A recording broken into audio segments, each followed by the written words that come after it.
ప్రతి ఒక్కరు మరి ఈ రోజుల్లో చాలామంది క్రైస్తవులను అనిపించుకుంటున్నాం, కానీ పరలోకం ఎంతమంది వెళ్తారో ఎంతమంది వెళ్ళరో తెలియని స్థితిలో చాలామంది క్రైస్తవులుగా ఉంటున్నాం, మనం జీవిస్తున్నాం. అయితే పరలోక రాజ్యాన్ని కొంతమంది కోల్పోయే స్థితిలో ఉంటున్నారంట, నీతి విరోధులని. ఈ దినాన మంచి అంశం ద్వారా దేవుడు మనతో మాట్లాడడానికి ఇష్టపడుతున్నాడు. నీతి విరోధులు అయితే దేవుడు నీతిమంతుడు, నీతి విరోధులు అంటే దేవునికి వ్యతిరేకమైన వారు. అంటే వ్యతిరేకమైన స్వభావాలు మనలో ఉంటే అమూల్యమైన విలువైన రాజ్యాన్ని మనం స్వతంత్రించుకోలేమంట. అయితే మరి ఆ వ్యతిరేకమైన క్రియలు ఏంటో మనం చూద్దామండి. మొట్టమొదటిగా సామెతల గ్రంథము 23వ అధ్యాయము 2వ వచనాన్ని ఒకసారి మనం చదువుదామండి. సామెతలు 23:2. నీవు తిండిపోతువైన ఎడల నీ గొంతుకకు కత్తి పెట్టుకొను. చాలండి. దేవుడి దినాన మంచి వాక్యం ద్వారా మనతో మాట్లాడుతున్నాడు. నీతి విరోధులు అనే అంశం ద్వారా నీవు తిండిపోతువైన ఎడల నీ గొంతుకకు కత్తి పెట్టుకొను.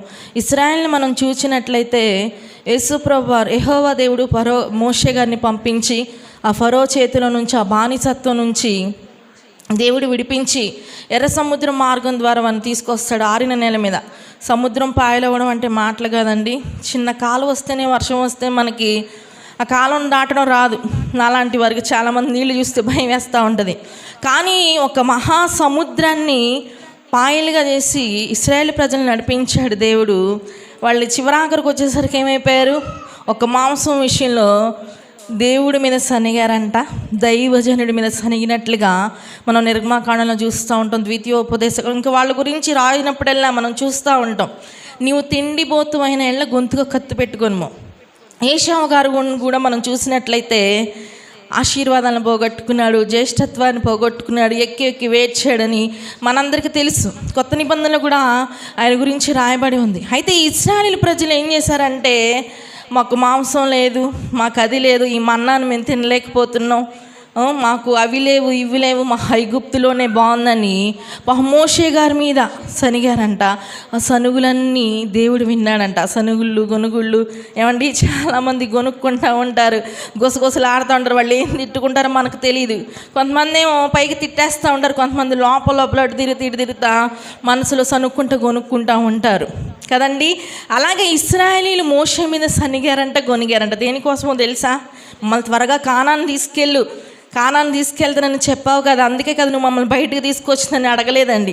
మాకు మాంసము లేదు. ఇక్కడేముందండి, తిండిపోతువైన ఎడల నీ గొంతుకకు కత్తి పెట్టుకొని. వాళ్ళు కత్తి పెట్టుకోలేదు, ఆశను చంపుకోలేదు. ఐగుప్తులో దేనికి వాళ్ళు అలవాటయ్యారో, ఏ ఆహారానికి అలవాటయ్యారో అదే కావాలని వాళ్ళు కోరుకుంటున్నారు. మాకు ఆ మాంసమే కావాలి, మాకు అవే కావాలి, ఇవే కావాలి, ఆ దోసకాయలే కావాలి. ఏమండి, అక్కడ కూరగాయల పేర్లు, వాళ్ళు తింటున్న పండ్ల పేర్లు కూడా అక్కడ రాయబడి ఉంటుంది. కొన్ని సందర్భాల్లో మా కవిలే వివిలన్నీ మోషే గారి మీద సనుగుతూ ఉంటారు. చివరాఖరికి ఏమైందో తెలుసా అండి, వాళ్ళ కోసం దేవుడు పూరేళ్ళను రప్పిస్తాడు పెద్ద గాలి చేత. ఎవరికి నచ్చిన మాంసం వాళ్ళతో ఎంత మాంసం కావాలో కడుపు నిండా నింపేసుకుంటారు. పంటిలో మాంసం ఉండగానే, ఏమండి, పంటిలో ఉండగానే చచ్చిపోయారంట. వాళ్ళు చావడానికి దేవుడు పిలవలేదు. ఏమండి, ఒక వాగ్దాన ప్రాంతాన్ని, ఒక వాగ్దాన ప్రదేశాన్ని, పాలు తేనెలు ప్రవహించు ఆ కానాను దేశాన్ని స్వతంత్రించుకోవడం కోసం దేవుడు వాళ్ళని బయటకు తీసుకొచ్చాడు. తిండి చేత వీళ్ళు మధ్యలోనే నశించిపోయారు.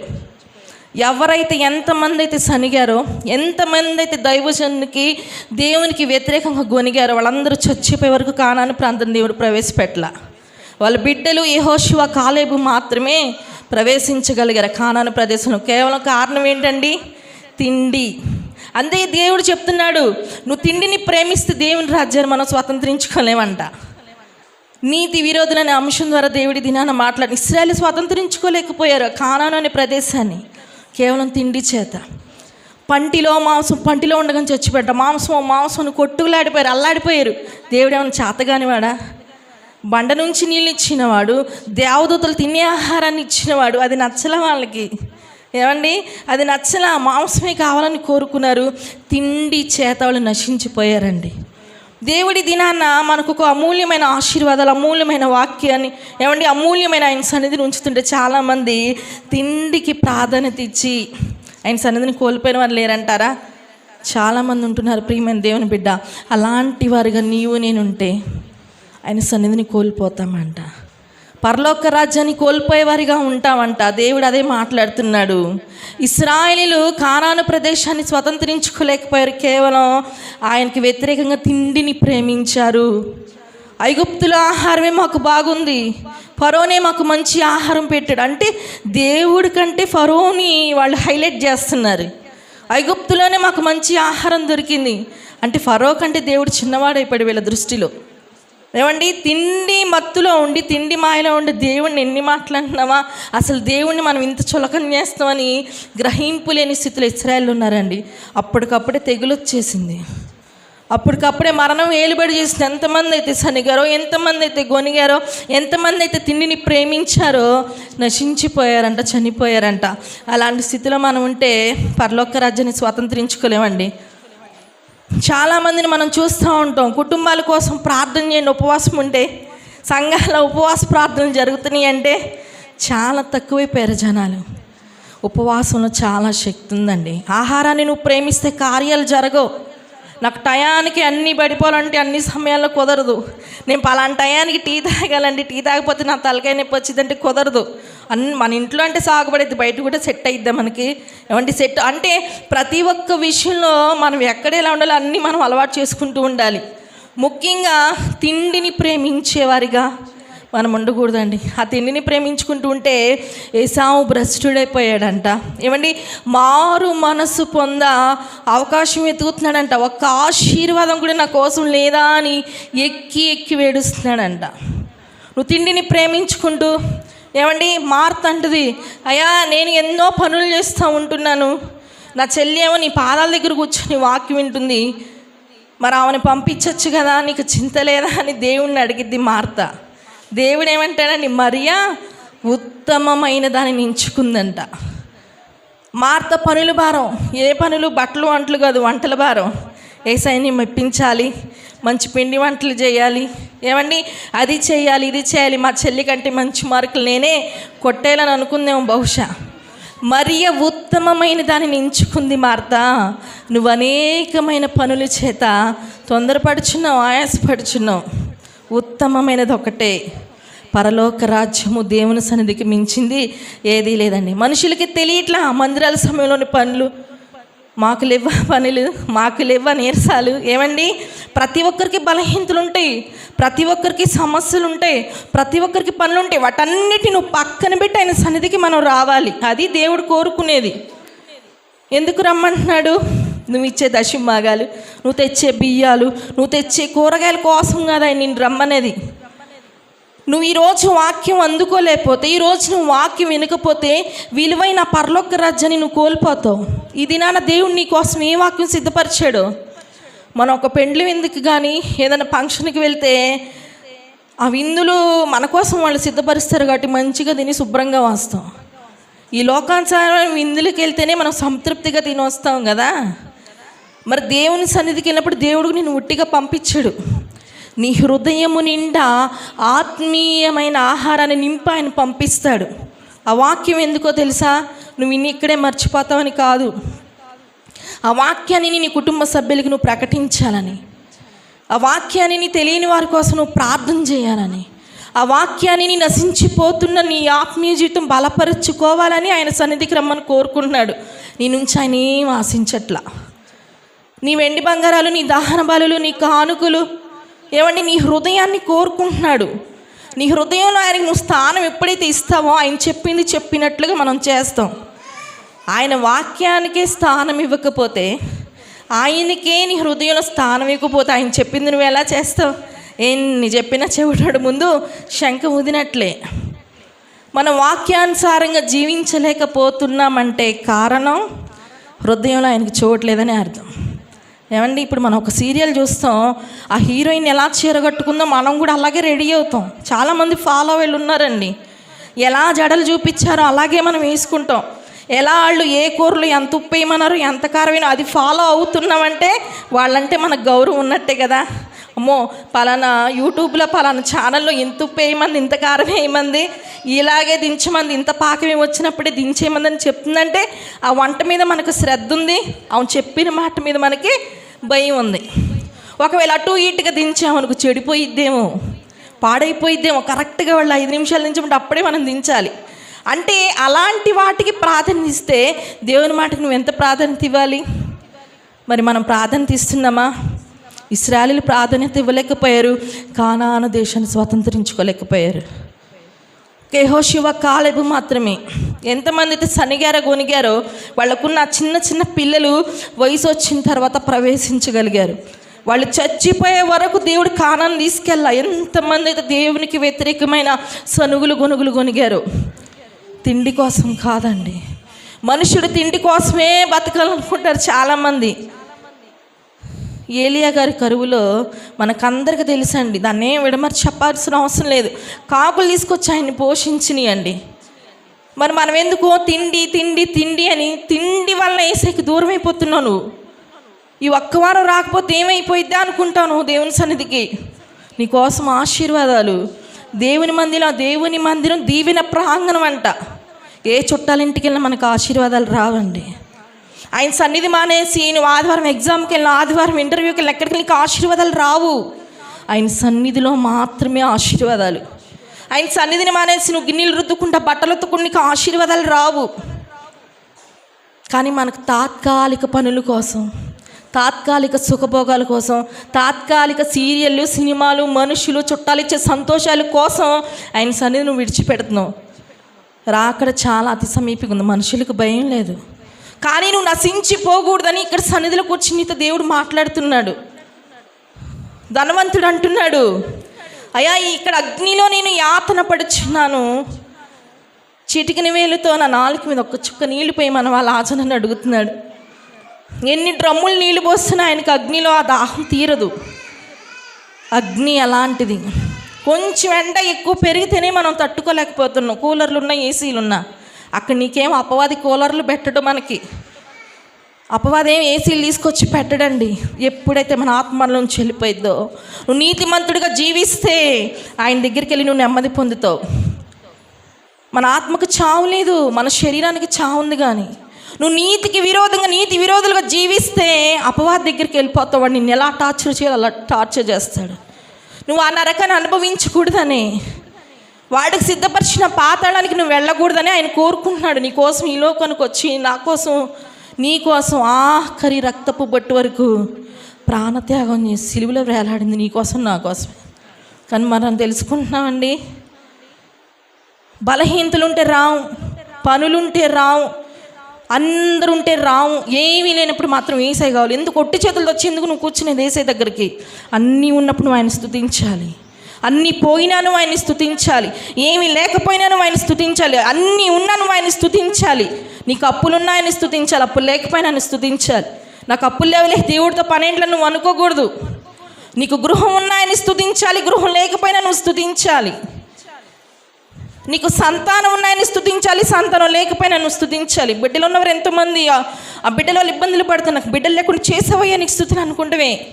నువ్వు ఏ స్థితిలో ఉన్నా ఆయన స్తుతించేవారుగా మనం ఉండాలి. ఇశ్రాయేలు స్తుతించలేకపోయారు. ఐగుప్తులో మేము మాంసం తిన్నాం, అది తిన్నాం, ఇతనికి శ్రేష్టమైన ఆహారాన్ని దేవదూతలు తిని మన్నాన్ని ఇచ్చావయ్యా నీకు స్తుతిని అనుకోలేకపోయారు వాళ్ళు. నువ్వు కూడా అలాంటి స్థితిలో ఉన్నావా? మనల్ని మనం పరిశీలన చేసుకోవాలి. నీతి విరోధులు పరలోకాన్ని స్వతంత్రించుకోలేరంట. ప్రియదేవుని బిడ్డ, దేవుని కోసం సాకులు నిలబెట్టి టీవీల్లో, ఫోనుల్లో, కరపత్రికల్లో, సభలు, కూటాలు, అప్పులు చేసి సాకులు ఎందుకు నిలబెట్టి వాడుకుంటున్నాడంటే పరలోకాన్ని కోల్పోకూడదని. పనుల కోసం కాదు. ఊపిరన్నంతసేపు పనులు చేస్తావు. జ్వరం వస్తే నువ్వు పని చేస్తావా? ఆ పని అంతా నీ కోసం చూస్తూ ఉంటుంది. ఏమండి, మరి అప్పుడు కూడా చేసుకుంటున్నాను నువ్వు పని? అప్పుడు చేయరు. ఓపికన్నంతసేపు పనుల కోసం, బిడ్డల కోసం, వాళ్ళ కోసం, వీళ్ళ కోసం ప్రాకులాడుతూ ఉంటారు. ఓపిక పోయినాక యేసయ్య కావాలి. దేవుడు ఎలా మరి ఊరుకుంటాడండి? ఇశ్రాయేలీయులు కానాన్ని స్వతంత్రించుకోలేకపోయారంట. నువ్వు కూడా తిండి కోసం ప్రాధాన్యత ఇస్తే పరలోక రాజ్యాన్ని కోల్పోతావంట. ఏశావు ఆశీర్వాదాలు కోల్పోయినట్లుగా నువ్వు కూడా పరలోకాన్ని కోల్పోతావంట. అలాంటి స్థితిలో మనం ఉన్నామేమో, మనల్ని మనం పరిశీలన చేసుకోవాలి. మరి ఒక వ్యక్తిని మనం చూద్దాం. సామెతల గ్రంథం 20వ అధ్యాయం 1వ వచనం ఒకసారి మనం చదువుదామండి.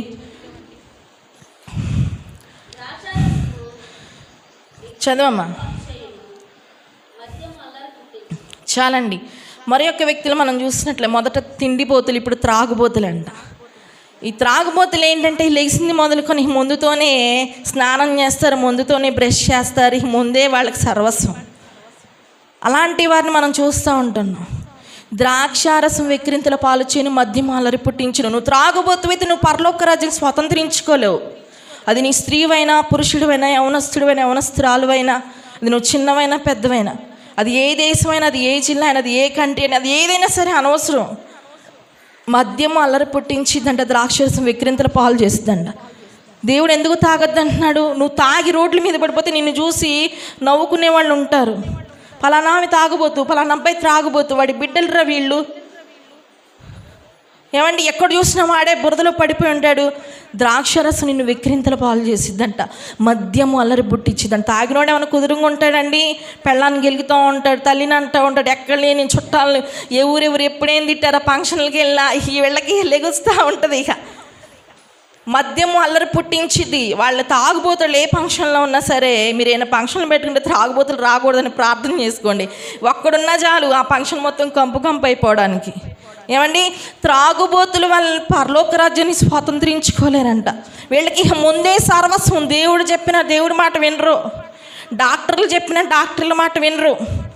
తాగి తాగి తాగి నీ శరీరం కృషించిపోయి హాస్పిటల్ పాలు అయిపోతావని దేవుడు చెప్తున్నాడు, డాక్టర్లు చెప్తున్నారు, చుట్టుపక్కల వాళ్ళు చెప్తున్నారు, భార్య చెప్తుంది, తల్లిదండ్రులు చెప్తున్నారు. అబ్బే అస్సలు పట్టించుకోరు. అసలు నువ్వు త్రాగితే పరలోక రాజ్యాన్ని కోల్పోతావంట.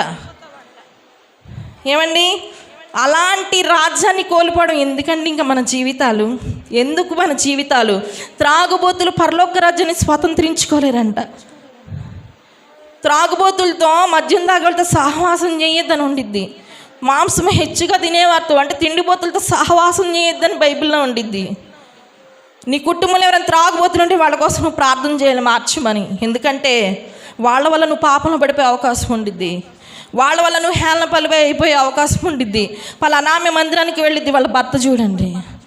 పలానా సహోదరి రక్షణ తీసుకుంది, వాళ్ళ భర్త చూడండి. పలానా తల్లిదండ్రులు ఎంత భయభక్తులు కలిగిన వారు, వాళ్ళ పిల్లలు చూడండి అని మనకు అవమానం రాకుండా మనం ప్రార్థన చేసుకోవాలి. వాళ్ళు మార్చాలని నువ్వు మార్చలేవు. డబ్బున్నంతసేపు, ఓపిక ఉన్నంతసేపు, పనికినంతసేపు వాళ్ళకి మనం కనపడం. దేవుడు కొడతాడు చూసారా, అప్పుడు గుర్తు వస్తావు నువ్వు. నా భార్య చెప్పినప్పుడు నేను వినలేదే, నా దైవజనులు చెప్పినప్పుడు నేను వినలేదే, డాక్టర్లు ఎన్నోసార్లు చెప్పాడు తాగితే చచ్చిపోతావు, నేను వినలేదని అప్పుడు గుర్తు వస్తాం మనందరం. వాళ్ళ కోసం నువ్వు ప్రార్థన చేయాలి. తాగితే తాగేళ్ళే నాకు రోజుకు 1000 రూపాయలు తెచ్చిస్తున్నాడు, వాడు తిప్పలు వాడు పడతాడంటే ఆ భర్త కానీ, ఆ తండ్రి కానీ, వాళ్ళు నీ సహోదరులు కానీ అర్ధాంతరం చచ్చిపోతే పాడైపోయేది నీ కుటుంబం. పురుషుడి కుటుంబానికి చాలా ఎంతో అవసరం. వాళ్ళ మార్పు కోసం మనం ప్రార్థన చేయాలి. ఏమండి, ఎంతమంది యవనస్తులు ఈ రోజున పాడైపోతున్నారు? యవన బిడ్డల కోసం ప్రార్థన చేసే తల్లిదండ్రులు కావాలండి. బిడ్డలు అలా పాడైపోతుంటే చూస్తూ ఉంటున్నారే, వాళ్ళకి వీళ్ళకి చెప్పుకుంటారు, ప్రార్థన చేస్తున్న భార్యకి ఉండట్లేదు, తల్లిదండ్రులకి ఉండట్లేదండి. నువ్వు అలాంటి స్థితిలో ఉంటున్నావా? ఒక వ్యక్తి తాగుతున్నాడు నీ కుటుంబంలో అంటే ఆత్మ కోసం నువ్వు రేపు లెక్క చెప్పాలి. సరే, వాళ్ళకంటే నేను తెలియదు, నా వాక్యం తెలియదు, నన్ను తెలుసుకుని నువ్వు వాళ్ళ కోసం ప్రార్థన చేసావా? ఆత్మ రేపు నరకంలో కాలిపోతూ ఉంటుంది, నన్ను రక్షించండి రక్షించనని. నువ్వేం చేయలేవు. అయ్యో నేను బ్రతికుండగానే ఆ సువార్త ప్రకటిస్తే ఎంత బాగున్నప్పుడు నీ ఆత్మ ఇంకా ఘోషిస్తూ ఉంటుంది. నువ్వు బ్రతికుండగానే, నీ కుటుంబ సభ్యులు ఉండగానే, ఎవరైతే నీ కుటుంబంలో తాగుతున్నారో వాళ్ళు నీకంటే పెద్దవాళ్ళైనా చిన్నవాళ్ళైనా అది ఇరుగుపడి నువ్వు సువార్త ప్రకటించాలి. తాగితే ఆయన రాజ్యాన్ని కోల్పోతారంట. దేవుని రాజ్యమే అల్లాటప్ప కాదండి, ఆషామాషి కాదు, పవిత్రమైనది ఆయన రాజ్యం. ఆయన రాజ్యం చాలా పరిశుద్ధమైంది, నీతిమంతులు మాత్రమే అందులో ప్రవేశం ఉంది. నువ్వు ఎలా పడితే అలా అల్లర చిల్లరిగా అపవిత్రంగా ఉంటాయి, నేనేం రమ్మని చెప్పడు. ప్రతి ఒక్క వారం మిస్ అవ్వకుండా చర్చికి వెళ్ళింది కదా, రామ్మ చిన్న లోపం ఉంటే ఏమైంది నాన్న, ఏసయ్య ఏమనడండి. పరిశుద్ధంగా మనం ఉండాలి, పవిత్రంగా నీ కుటుంబం ఉండాలి ఆయన కోరుకుంటున్నాడు. మనం ఒక్కళ్ళమే మందిరానికి వెళ్తే సరిపోలా, మన బిడ్డలు కరెక్ట్గా ఉండాలి. కరెక్ట్గా ఉండాలంటే వాళ్ళు ఉండరు, మనం చెప్పిన వాళ్ళు ఉండరు. మనం వాళ్ళ కోసం ప్రార్థన చేయాలి, మన భర్త కోసం మనం ప్రార్థన చేయాలి. రేపు దేవుడు లెక్క అడుగుతాడు నిన్ను నన్ను. నీ సంఘాన్ని నువ్వేం ప్రకటించావు? త్రాగుబోతులుగా ఉన్న నీ సంఘంలో వారికి ఏం వాక్యం చెప్పావు?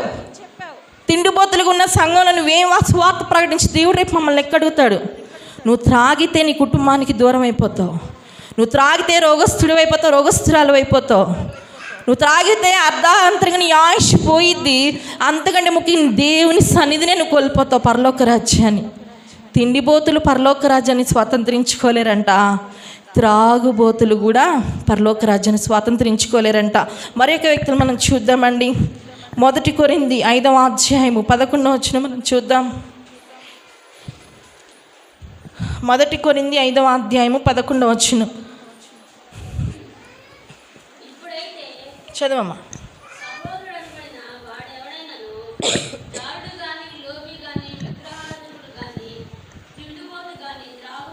తిట్టుబోతు కానీ చదవమ్మా.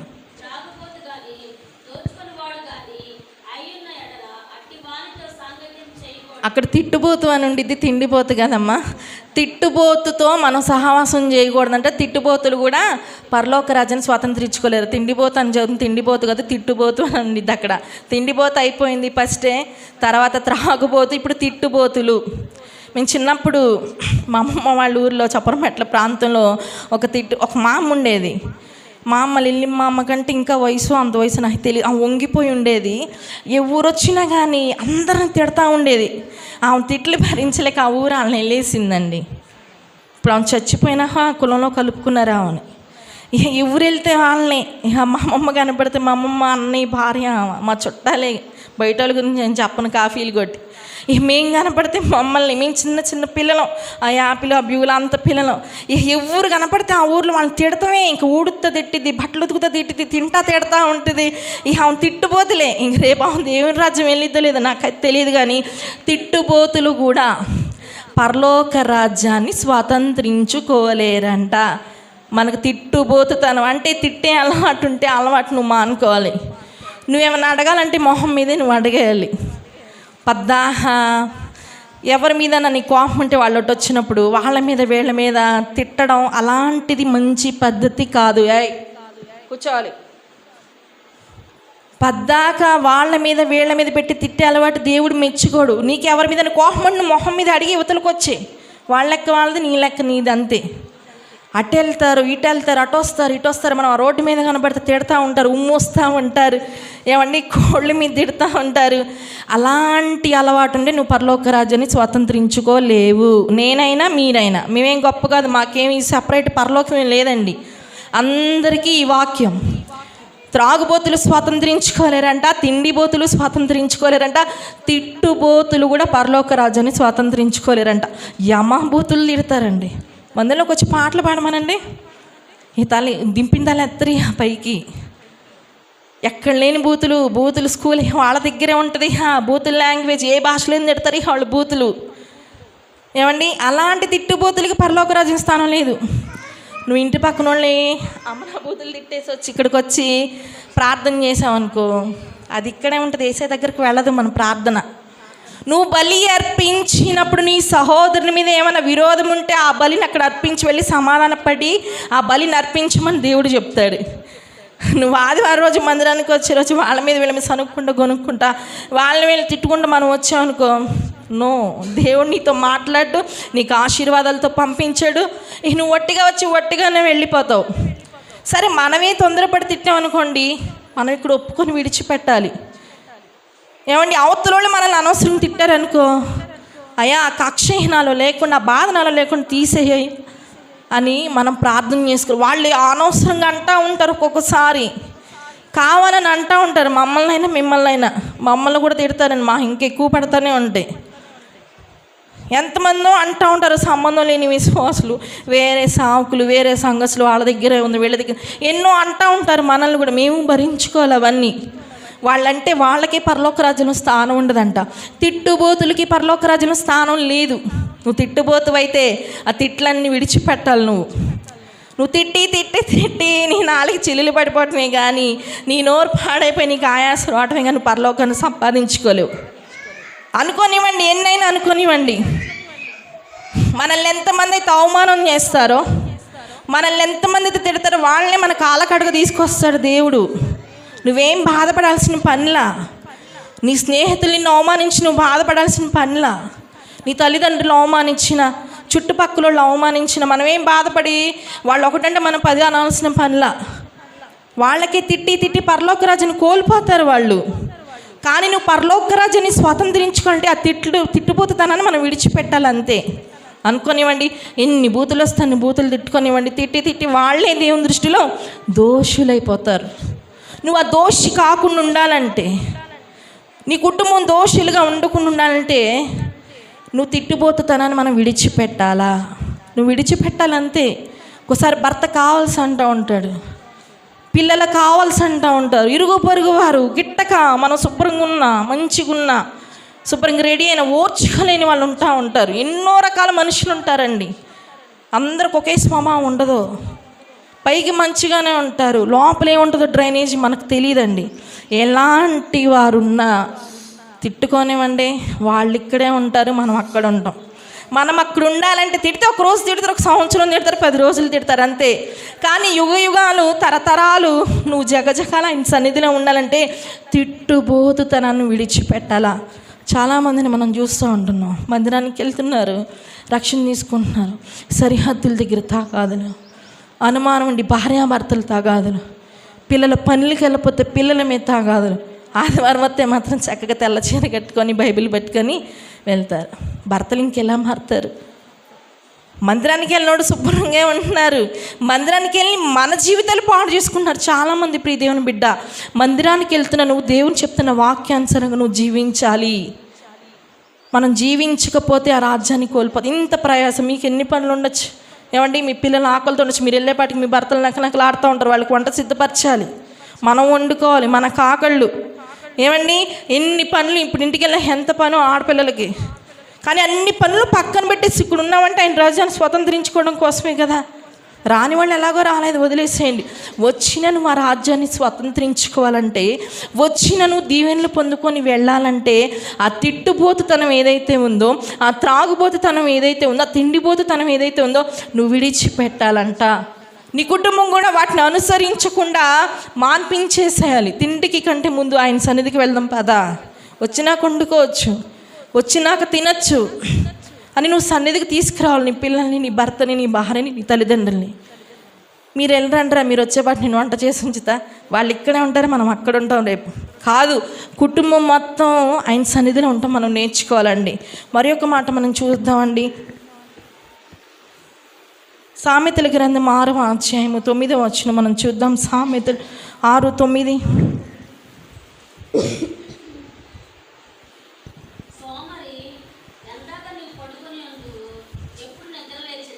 చాలండి, చాలా. ఇప్పుడు మనం సోమరిపోతండి, తిండిపోతూ, త్రాగిపోతూ, తిట్టిపోతూ, సోమరిపోతుతనం మనకు ఉండకూడదండి. సోమరిపోతనం మనం ఉండకూడదు. నీకు ఇంట్లో ఉంటే ఉందేమో కానీ దేవుని విషయంలో సోమరిపోతనం ఉండకూడదు. చాలా జాగ్రత్త. హెబ్రీ స్త్రీలు చురుకైన వారంట. మంత్రసానులు వెళ్ళక ముందు వాళ్ళు డెలివరీలు అయిపోయినాయి అంట. ఇశ్రాయేలీ ప్రజలకి ఐగుప్తు మంత్రసానులను పెట్టాడు ఫరో, పుట్టిన పిల్లలు పుట్టినట్టు మగ పిల్లల్ని చంపేయమని. కానీ హెబ్రీ స్త్రీలు చురుకైన వారు. అలాంటి చురుకుదనం నీకు నాకు కావాలని దేవుడు కోరుకుంటున్నాడు. అలాంటి చురుకుదనం ఉండాలి. సోమరిపోతుతనం మనకు ఉండకూడదండి. దేవుని విషయంలో నువ్వు సోమరిపోతనంగా ఉంటున్నావా? మరి తినే విషయంలో సోమరిపోతనం ఉండవే. మనకి ఏది కావాలంటే అప్పటికప్పుడు తెప్పించేసుకుని వండేసుకొని తినేస్తాం. ప్రార్థనకు వచ్చేపాటికి వెళ్ళొచ్చులే, పాటలేగా, వాళ్ళే పాడుకుంటారులే, ఆలోచన వాళ్ళే వాకింగ్ చెప్పుకుంటారులే, కుదిరితే వెళ్దాం, లేకపోతే లేదు. ఏమండి, సోమరిపోతుతనం ఆయన రాజ్యాన్ని స్వతంత్రించుకోకుండా చేసిద్దంట. చాలా జాగ్రత్త. వేకుజామున మొరపెట్టమన్నాడు దేవుడు. నువ్వు సోమరిపోతువై సోమరి ఎందాక పండుకొని ఉందువు, నీ బిడ్డల కోసం, నీ కోసం, నీ కుటుంబం కోసం మొదటి జామున మొరపెట్టమంటే నీళ్లు కుమ్మరించినట్టు నీ హృదయాన్ని కుమ్మరించమని దేవుడు చెప్తున్నాడే. నీ కుటుంబం ఎందుకు మారట్లా? నీ భర్త ఎందుకు మారట్లా? మారిన వాళ్ళు ఎందుకు పడిపోతున్నారంటే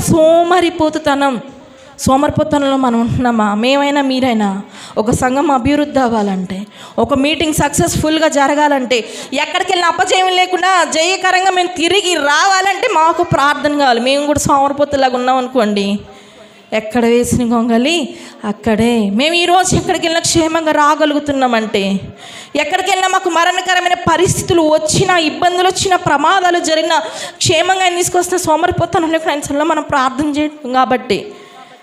నీ కుటుంబం ఎక్కడ ఆశీర్వాదాలు అక్కడే, నీ బిడ్డలు, నీ తల్లిదండ్రులు. నువ్వు ఎందుకు మారలేకపోతే సోమరిపోతనం వల్లే. టీవీల కోసం అప్పుడు సోమరిపోతనం ఉండదే. పలాంటి టయానికి సినిమా టకాలేళ్ళు పెట్టేసుకుంటావే, పలాంటి టయానికి సీరియళ్ళు సినిమాలు ఆన్ చేసుకుంటావే, అక్కడ రాని సోమరిపోతనం దేవుని విషయంలో సోమరిపోతనం వస్తుందంట. దేవునికి నష్టం లేదు. దేవుడు చెప్తున్నాడు, తిండిబోతులు, త్రాగుబోతులు, తిట్టుబోతులు, సోమరిపోతులు పరలోక రాజ్యాన్ని స్వతంత్రించుకోరంట. నువ్వు ఆ పరలోక రాజ్యాన్ని ఎక్కడ కోల్పోతావో, నువ్వు ఎక్కడ ఆరని అగ్నిగుండంలో పడిపోతావు ఆయన బాధపడి చెప్తున్నాడు. సోమరిపోతు పరలోక రాజ్యాన్ని స్వతంత్రించుకోలేడంట. సోమరి, నువ్వు చీమల ఎత్తుకు వెళ్ళు, నాయకుడు ఎవరు లేకపోయినా చక్కగా వాటి పని అవి చేసుకుంటాయి అంట. సోమరి ముంచనైనా ముంచుడు, ఎత్తనైనా ఎత్తలేడు, అంత ఒళ్ళు బద్ధకం అంట. ఒళ్ళు బద్ధకం అన్ని విషయాల్లో పనిచేస్తూ దేవుని విషయంలో పనిచేయ చాలా జాగ్రత్త. చాలామంది సోమరిపోతులు మనం చూస్తున్నాం. భార్య బిడ్డలు అప్పుల పాలైపోతున్నారు, భార్య బిడ్డలు పస్తులు ఉంటున్నారు, పనులకి వెళ్ళని భర్తలు, పనులకి వెళ్ళని తల్లిదండ్రులు. ఏమండి, ఎంతోమంది సోమరిపోతులు నేను చూస్తున్నానండి. చాలామంది స్త్రీలు, మా భర్త పనికి వెళ్ళాడండి. నీ తోటి వాళ్ళందరూ సంపాదించుకోవాల్సిన వయసులో సంపాదించుకోకుండా అంటే దేవుని సన్నిధి మానేసి కాదు, సంపాదించుకోవాల్సిన వయసులో సంపాదించుకోకుండా తోటి వాళ్ళందరూ సంపాదించుకుంటే నువ్వు సోమరిపోతులో పడుకుని ఉంటే నీ బిడ్డలు వాళ్ళకి ఎలా పెళ్ళిళ్ళు చేస్తావు? నువ్వు ఎలా గృహం కడతావు? తెచ్చుకున్న రూపాయి కూడా మనం వ్యర్థం చేసుకోకూడదు. దేవునికి ఇవ్వాల్సిన దేవునికి ఇవ్వాలి. నువ్వు ఎలా వాడుకోవాలి, ఎప్పుడు ఎలా వాడుకోవాలో నువ్వు వాడుకోవడం నేర్చుకోవాలి. ఇక మా ఆయన 10,000 తెచ్చాడు కదా, నీకు నచ్చినట్టు చేసుకుంటే కుదరదు. ఏమండి, దేవునికి ఇవ్వాల్సినప్పుడు ఇచ్చినప్పుడు దేవుని ఆశీర్వదిస్తున్న ఆ రూపాయి నీకు సారైపోతూ విధవరాలు మొదటగా దైవజనునికి ఎప్పుడు ఇచ్చిందో కరువు తీరే వరకు ఆమె ఆశీర్వదించు. ఆమె ఒక్కటే కాదండి, ఎంతమంది ఆమె హేళన చేశారో, ఎంతమంది విధవరాలు అని ఎంతమంది చిన్న చూపు చూసారో, వాళ్ళందరూ చావు దగ్గర కరువు తీరే వరకు బ్రతికారంట. ఇంత ఆశీర్వాదం నీకు రావాలంటే నువ్వు సోమరిపోతుగా ఉండకూడదు. ఇచ్చే విషయం నువ్వు సోమరిపోతుగా ఉండకూడదు. దేవుని పరిచర్య చేసే విషయంలో సోమరిపోతుగా ఉండకూడదు. దేవుని ప్రేమించే విషయంలో, సేవకుల్ని గౌరవించే విషయం, ఏ విషయంలో నువ్వు సోమరిపోతుకుండా, వందనాలు చెప్పే విషయంలో నువ్వు సోమరిపోతుకుండా సేవకులను గౌరవించుకుని నేర్చుకోవాలా. చిన్న పిల్లలు శ్రేష్ఠ సాత్వికు, ఏమంటే రోడ్డు మీద కనపడితే వందనాలు చెప్తారు పిల్లలు. మనం ఎంత వయసు వచ్చిన అమ్మగారు మాకు తెలియదు, అక్కెవరో మాకు తెలియదే. గుడికి వచ్చినప్పుడే అమ్మగారు, మన కష్టం వచ్చినప్పుడే అయ్యగారు. చిన్నపిల్లని చూసి మనం నేర్చుకోవాలండి. అసలు వాళ్ళు అలా వందనాలు చెప్తే పక్కన వాళ్ళు షాక్ అవుతున్నారు, చిన్నపిల్లలు అలా వందనాలు చెప్తున్నారని. ఏం నేర్చుకుంటున్నాం మనం మందిరానికి వస్తే? సోమరిపోతుగా నువ్వు బ్రతుకుతున్నావా? దేవుని గౌరవిస్తున్నావా? వేకుజామున మొరపెట్టి నువ్వు ప్రార్థన చేస్తున్నావా? నువ్వు ప్రార్థన చేయకపోతే నువ్వు సోమరిపోతు అయితే పరలోక రాజ్యాన్ని స్వతంత్రించుకోలేమంట. కాలేజీ 9ంటికి అంటే నువ్వు సోమరిపోతులకు 10ంటికి వెళ్ళావు అనుకో, వాచ్మెన్ బయట నుంచే పెట్టి పంపిస్తాడు. రమ్మంటాడా? మా నాయనే మా తల్లే ఎంత లేటుగా లెగిసి వచ్చి నా బంగారు మంచి ఫీజు కడుతున్నారు రమ్మంటాడా? నువ్వు ఫీజు కట్టేదాన్ని ఫీజు కట్టకపోయినా అంతే. ఎగ్జామ్ హాల్కి ఎప్పుడు ఎగ్జామ్ అంటే అంతకంటే గంట ముందే వెళ్ళాలి. మనం రూమ్ నెంబర్లను చూసుకోవాలి, మన ప్లేస్ ఎక్కడో చూసుకోవాలి, కొంచెం ప్రశాంతంగా ఉండాలి. 10ంటికి ఎగ్జామ్, 11ంటికి వెళ్ళి రాయనిస్తారా? గేట్ నుంచి నువ్వు బయటికి రావాలి. ఈ లోక సంబంధమైన విషయాల్లో అంత కట్టుదిట్టు ఉంటే పరలోక రాజ్య సంబంధమైన విషయంలో కూడా దేవుడు అంతకంటే కఠినంగా ఉంటాడు. ఈ లోకంలో ఉన్నంతసేపే నీకు క్షమాపణ. నువ్వు పాపం చేసుకుంటూ క్షమించమంటూ, నువ్వు సోమరిపోతనంగా ఉంటూ క్షమించమంటూ, క్షమిస్తాడేమో కానీ ఆశీర్వాదాలు రావు. క్షమిస్తాడేమో కానీ నీకు ఆశీర్వాదాలు రావు. ప్రియ దేవుని బిడ్డ, నువ్వు సోమరిపోతుగా ఉంటున్నావేమో. నువ్వు మందిరానికి వెళ్ళావంటే నీ కుటుంబం కట్టబడాలి. దేవునిలో కట్టబడలేకపోతుంది, లోకంలో కట్టబడుతున్నారు. ఇసుక మీద కట్టిన ఇల్లు పడిపోయిద్దంట గాలివానలు వచ్చినప్పుడు, బండ మీద కట్టిన ఇల్లు నిలబడిద్దంట. నువ్వు క్రీస్తు అనే బండ మీద వేసుకోవాలి. డబ్బు అనే ఇసుక మీద, బంధువులనే ఇసుక మీద, ఏమండి లేదంటే ఆరోగ్యం అనే ఇసుక మీద, ఇరుగు పొరుగు వారని ఇసుక మీద నువ్వు పునాదులు వేసుకుని వాళ్ళు నిన్ను ముంచేస్తారు. చాలా జాగ్రత్త. సోమరిపోతుతనం యేసయ్య దగ్గర నువ్వు అసలు చూపించద్దు. మందిరానికి వచ్చే విషయంలో చూపించద్దు. ప్రార్థన చేసే విషయంలో నువ్వు చూపించద్దు. పాటలు పాడమంటే మనకు బద్ధకం. ఆయన స్తుతించాలి. పాటలు అంటే చిన్న చూపు. పౌలు శీలల పాటలతో స్తుతిస్తుంటే చెరసాల పునాదులు వణికిపోయినాయండి, సంకెళ్ళు విడిపోయినాయి అంట. పాటలు పాడటకు నోరు రాదు మనకి. సినిమా పాటలు పాడమండి, ఒక్కొక్కడికి మౌకిచ్చి డ్యాన్స్లు వేయమనండి అక్కడ స్టేజీ కట్టి. అప్పుడు రాదు వాళ్ళకి సిగ్గు. తాగి పడిపోతాకి రాదు వాళ్ళకి సిగ్గు. యేసయ్య దగ్గర కూర్చోబెట్టుకి సోమరిపోతాను. డ్రమ్ము కొట్టమంటే సిగ్గు, మందిరానికి రమ్మంటే ఒళ్ళొంగదో, సండే స్కూల్కి రమ్మంటే ఒళ్ళొంగదో, ప్రార్థన చేయమంటే ఒళ్ళొంగదో. నీకు నష్టం, యేసయ్యకి నష్టం కాదు, మాకు నష్టం కాదు. నువ్వు నష్టపోకుండా ఉండాలనే ఆయనకి ప్రయాస, మాకు ఈ ప్రయాస. నువ్వు లోకంలో నశించిపోకూడదు, వారిని అగ్నిగుండంలో కలిసిపోకూడదు. యుగ యుగాలు దేవా నన్ను రక్షించండి, నన్ను రక్షించడానికి లేదు ఇంకా అక్కడ అవకాశం. నిన్ను రక్షించడానికి వస్తే మొత్తాన్ని రక్షించాలి, ఆ పాపలందరినీ పరలోకంలో తీసుకురావాలి. అందుకే దేవుడు చూసి చూడనట్టుంటే నువ్వు నరకంలో పడిపోతుంది. ఇంకా ఆయన ఏం చేయలేడు. ఆయన నిన్ను ప్రేమించాడు కాబట్టి ఈ వాక్యం, ఆయన నిన్ను ప్రేమించాడు కాబట్టి సాకులు, ఆయన నిన్ను ప్రేమించాడు కాబట్టి మందిరాలు. ప్రేమ నువ్వు తెలుసుకోవాలి. తిండిబోతులు, త్రాగుబోతులు, తిట్టుబోతులు, సోమరిపోతులు ఆయన రాజ్యాన్ని స్వతంత్రించు. ఏ స్థితిలో ఉన్నావో, తిండిని ప్రేమిస్తున్నావా, బంధుమిత్రులను ప్రేమిస్తున్నావా, పనుల్ని ప్రేమిస్తున్నావా, లేదంటే నీకున్న వస్త్రాలని ప్రేమిస్తున్నావా, స్నేహితులను ప్రేమిస్తున్నావు, ఏది ప్రేమించు నువ్వు ఇక్కడే నశించిపోకుండా అంటే అన్నిటికంటే ఎక్కువగా ఆయన ప్రాధాన్యత ఇవ్వాలి. మరి ఒక మాట మనం చూసి మన ముగింపులోకి వెళ్ళిపోదామండి. సామెతల గ్రంథము 16వ అధ్యాయము 5వ వచనం ఒకసారి మనం చూద్దామండి. చూసి ఇంకా మనం చదువుకొని ముగిద్దాం. సామెతలు 16:5. చదవమ్మా. చాలండి. గర్వ హృదయులందరూ యెహోవాకు హేయులు. ఇప్పుడు గర్వం అండి. తిండిబోతులు, త్రాగుబోతులు, తిట్టుబోతులు, సోమరిబోతులు, గర్వపోతులు. చాలామందికి గర్వం ఏం చూసుకొని ఆ గర్వం అనిపించింది ఒక్కొక్కసారి. ఏమండి, గర్విస్తే గర్వించిన ప్రతి ఒక్కనైనా అనపశక్తుడై ఉన్నాడంట. నెబుకద్నెజరు గర్వించాడు. ఈ బబులోను సామ్రాజ్యం మొత్తం నేను కట్టిందే, నా చేతి బలం మీద, నా డబ్బు బలం మీద, లేదా నా మాట బలం మీద నిర్మించిందే అనుకున్నాడు ఆయన. దేవుడు ఆయన ఎక్కడ పెట్టాలో అక్కడ పెట్టాడు అంతే. ఎప్పుడైతే మనసులో తనలో తను అనుకున్నాడో, గర్వంతో దేవుని కంటే ఎక్కువ తనను తను అసహించుకున్నాడో చేసుకున్నాడో, వెంటనే అడవిలోకి వెళ్ళిపోయాడంట. 7 సంవత్సరాలు పశువు వలె గడ్డి మేసాడంట నెబుకద్నెజరు. కారణం ఏంటో తెలుసా? గర్వం.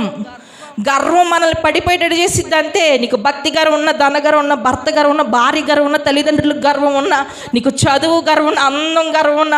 అబ్షాలోము జుట్టును ప్రేమించాడు. అబ్షాలోము జుట్టును ప్రేమించారు. మీరు కూడా జుట్టును ప్రేమిస్తున్నారా? జుట్టును ప్రేమించమాగండి. ఏమండి, జుట్టును ప్రేమించాడు. మస్తకి వృక్షం కింద వెళ్తూ ఉంటే తన కిందున్న గాడిద వెళ్ళిపోయింది, గుర్రం. ఆ జుట్టు ఆ చెట్టులో చిక్కుబడిపోయి శత్రుల చేతికి దొరికిపోయాడు అబ్షాలోము. దేనిని బట్టి ఆయన ప్రేమించాడు, దాన్ని బట్టి ఆయన నశించిపోయాడు అబ్షాలోము. దావీదు కుమారుడు అబ్షాలోము. ఆయన అంటే గర్వం. నాకేంట్లే, మా నాన్నకున్న కుమారులో కల్లా నేను అందంగా ఉన్నానుగా, నాకు ఇంత జుట్టు ఉందిగా, నాకు అంత అందం ఉందిగా. ఒకవేళ నీ తండ్రికి నీ తల్లికి నువ్వు 2-3 కుమార్తెలైనా, 2-3 కుమారులైనా అందాన్ని బట్టి గర్వించద్దు, చదువును బట్టి గర్వించద్దు. ఒకవేళ నీకంటే నీ అన్న నీ తమ్ముడు తక్కువగా ఉన్న వాళ్ళ కోసం నువ్వు ప్రార్థన చేయి, దేవుడు నిన్ను మెచ్చుతాడు. మా ఇంట్లో నేనే అందంగా తిని, మా ఇంట్లో నేనే అందగాడిని, మా ఇంట్లో నేనే బాగా చదువుతా, మా ఇంట్లో నేనే బాగా మా అమ్మ నాన్నల మాట వింటా. కుదరదండి. గర్వం ఉంటే నువ్వు పడిపోతావు. రేపు వాళ్ళే మంచోళ్ళు అవుతారు తల్లిదండ్రుల దృష్టిలో. దేవుని దృష్టిలో కూడా హేయులంట గర్వహృదయులు.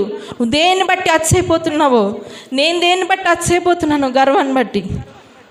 నేను ఇదివరకు సాకురాల పొజిషన్లో, వాక్యం చెప్పే పొజిషన్లో లేకముందు మొన్నటి వరకు కూడా ఎవరైనా పాటలు పాడితే వాళ్ళకి నేను వంకలు పెట్టేదాన్ని. పాటలు తప్పు, ఎవరు నేను ఎక్కడ మౌతుల పాటలు పడిన పాటలు తప్పులంటే నేను కనిపెట్టేస్తా. ఇక్కడ సంఘంలో పడినా సరే అక్షరాలు సరిగ్గా పాడరు, తప్పులు పెట్టేస్తా ఉంటారు. ఏమండి అంటే వీళ్ళకంటే నేను బాగా పాడతాను, అచ్చే ఉండేది నాకు. నేను నిజంగా దేవుని సన్నిధిలో చెప్తున్నా. కానీ మనం ఒక సువార్త ప్రకటిస్తున్నప్పుడు ఆ గర్వాన్ని మనం విడిచిపెట్టాలా. ఎవరు బాగా పాడినా నేనే బాగా పాడతా, ఎవరి కాళ్ళు అలాగే అనుకుంటాంలేండి. నేనే బాగా పాడతా అన్న గర్వం ఒకటి నాకు ఉండేది. దేవుని సన్నిధిలో అది పనిచేయదు. మనం విడిచిపెట్టాలంతే. నేనే బాగా వంట చేస్తా, నేనే బాగా పాటలు పాడతా, నేనే బాగా పరిచయం చేస్తా, నేనే అయ్యగారి కంటే ఇష్టం, ఆ గర్వం పనిచేయదు అంతే. గర్వాన్ని మనం విడిచిపెట్టాలి. అపవాది గర్వించాడు, మహోన్నతునితో నన్ను నేను సమానంగా చేసుకుందని అనుకున్నాడంట. దేవునితో సమానం చేసుకుందామని మనసులో అనుకున్నాడు. ఒక్క తన్నైతే తన్నాడంటే దేవుడు పరలోకం నుంచి పాతాళంలో పడిపోయాడు వాడు, అంతే. లూసిఫరు ఫస్ట్లో దేవదూతే, ఇప్పుడు సాతానుగా అయిపోయాడు. గర్వం. ఉజ్జియా గర్వించాడు, ఒక రాజే. యాజకులు సావుకులు చేయాల్సిన మన తీసుకెళ్ళి ఆయన నేనే ధూపం వేస్తాను, నువ్వు రాజుగా ఉన్నావా, ప్రజలకు న్యాయం చేయి, అంతే.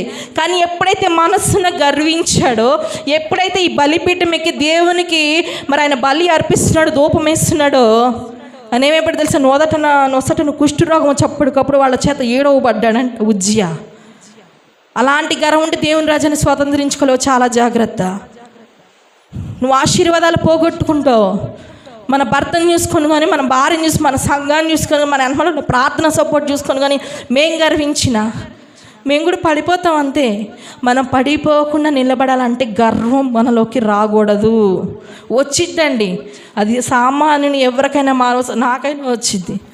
దాన్ని మనం వెంటనే గ్రహించుకొని ఈ గర్వాన్ని, నాకు ఈ అతిశయాన్ని తీసివేయని మనం ప్రార్థన చేసుకోవాలి. ఎవరైనా మనల్ని పొగిడినప్పుడు వచ్చిద్ది అతిశయం, అది రాకుండా ఉండదు, మన సహజం అది. ఆ గర్వాన్ని మనం విడిచిపెట్టాలి. ఎవరైనా నిన్ను పొగిడి ఎప్పుడైనా నిన్ను ముంచేస్తారు, ఆ పొగడతలు నువ్వు పడిపో. మాకు చాలా జాగ్రత్త. నన్ను పొగుడుతున్నారు కదా, మా పక్క ఇంటి కంటే నేనే మంచిదని నన్ను పొగుడుతున్నారు కదా అంటే అలాగే పొగుడతారు. ఆ పొగిడినప్పుడు నువ్వు గర్వం తెచ్చుకోకూడదు, పడిపోతావు నువ్వు. చాలా జాగ్రత్త. దేవుని విషయంలో గర్వం ఉండకూడదు. దేవుడు అలాగే చెప్తాడులే, వారం గుడికి రమ్మని చెప్తాడులే, అది ఇవ్వమని చెప్తాడులే, ఇలా చేయమని చెప్తాడులే. మనం ఎక్కడ చేతలు అనుకున్నావు, నువ్వు గర్వంగా నువ్వే పడిపోతావు, అంతే. ఇక్కడ శాపాలకి గురైపోతావు, ఇక్కడ బలహీనతలకు గురైపోతావు, ఇక్కడ నాశనం అయిపోతూ ఉంటాం, అక్కడ ఆ రాజ్యాన్ని కూడా మనం కోల్పోతాం. ప్రార్థన చేసుకుందాం. ఈ స్థితిలో, ఈ 5 ఏ స్థితిలో నేను ఉన్నానయ్యా, అందుకే నువ్వు నాకు ఈ వాక్యం చెప్పించావు. దేవుడు ఊరకనే చెప్పించడండి. ఏ స్థితిలో మనం ఉన్నామో మనల్ని మనం పరిశీలన చేసుకొని మన జీవితాలు మనం సరి చేసుకుని దేవుడి దినాన్ని అవకాశం ఇచ్చాడు. ప్రార్థన చేసుకుని ఎవరు మౌనంగా ఉండద్దు. నోరు విప్పి దేవునితో నువ్వు మాట్లాడాలంతే. దేవా, నేను ఈ 5 ఏ స్థితిలో ఉన్నాను, గర్విష్టిగా ఉన్నాను, తిండిబోతుగా ఉన్నాను, వాళ్ళని వీళ్ళని సనుక్కుంటూ కొనుక్కుంటూ తిట్టే విషయంలో నేను ఉన్నాను, త్రాగుబోతుగా నేను నా కుటుంబం నశించిపోతున్నాము, తిరుగుబోతులుగా నశించిపోతున్నాము, నీకు అయిష్టమైన వారిగా మేము నశించిపోతున్నాము దేవా. అందుకే మా ఈ కుటుంబాల పరిస్థితి ఇలాగే ఉంటుంది. నీ రాజ్యాన్ని కూడా మేము కోల్పోతాం ప్రభా. అలాంటి స్థితి మాకు రానివ్వద్దు. ఈ లోకంలో ఏది ఉన్నా లేకపోయినా నీ రాజ్యంలో స్థానం మాకు కావాలయ్యా. ప్రతి ఒక్కరు ప్రార్థన చేద్దామండి. మహాగండ యేసయ్యా, శుభం కలిగిన దేవా నా తండ్రి, నీకే లెక్కలేని వేలాది స్తుతులు స్తోత్రాలు చెల్లించుకుంటున్నాం ప్రభా. మమ్మల్ని ప్రేమించి ఇది నాయన మంచి వాక్యం ద్వారా మీరు మాతో మాట్లాడి ఉన్నారు. నీకు వందనాలయ్యా. నీతి విరోధులనే అంశం నిమిత్తం ప్రభా తిండికి ప్రాధాన్యత ఇచ్చి నీ సన్నిధిని విడిచిపెడుతున్నామేమో, త్రాగుబోతులుగా మేము మా కుటుంబాలు నశించిపోతున్నాయేమో, తిట్టుబోతులుగా వాళ్ళ మీద అనవసరంగా నోర్లు పారేసుకుంటున్నామేమో దేవా, గర్విష్ఠులుగా మేము ఉంటున్నామేమో దేవా. వీటన్నిటి విషయాలు మమ్మల్ని మేము సరి చేసుకుంటూ నీ రాజ్యానికి వారసులై కృప మాకు మీరు దయచేయమని. వచ్చిన ప్రతి ఒక్క బిడ్డ ఏ స్థితిలో, ఏ పాపంలో, ఏ బంధకంలో పట్టబడి ఉన్నారో ఆ బంధకాలన్నిటి నుంచి మీరు విడిపించమని, ఇత్తబడి నీ వాక్యం వ్యర్థంగా పోకుండా వారి జీవితాల్లో, మా జీవితాల్లో అయా నీరు కట్టి ఫలించే విధంగా మీరు ఉంచమని యేసయ్య నామములో అడిగి వేడుకొని పొందినాం తండ్రి. ఆమేన్.